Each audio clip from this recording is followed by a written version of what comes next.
andito ngayon tayo sa Bukana Bridge. Nakakatapos, it is a 1.3 kilometer bridge. Kasama ito sa buong bypass na ginagawa around Davao City. At ito'y sinasabi, ang estimate natin na ang biyahe na dati halos 2 oras ay mapabawasan, magiging mga 25 minutes, 20 minutes na lang. Kaya't malaking ginhawa, lalong-lalo na ay ngayon na magpapasko tayo. Alam naman natin nangyayari sa traffic.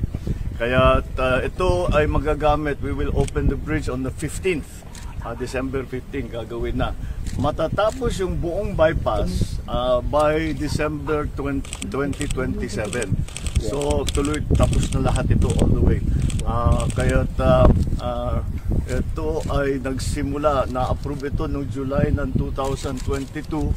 Nagsimula ito ng 2023. Early 2023, late 2023. I'm sorry, late 2023 kasi mga approval. At ngayon ay tapos na. Kaya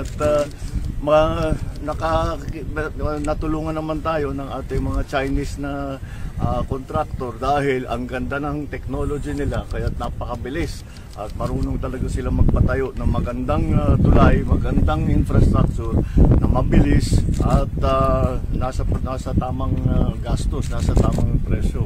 So this is one of the 4 major projects that our legacy projects that we will be finishing in Davao and its environs. So nakatapos na tayo, marami na tayong nabuksan na section dito, and this will be now another major part of this bypass road. So I'm congratulating the DPWH for their good attention to this matter, and lahat ng nagtrabaho rito, congratulations. At we're looking forward to December 15 kung kailan meron ng dadaan na traffic dito. Thank you.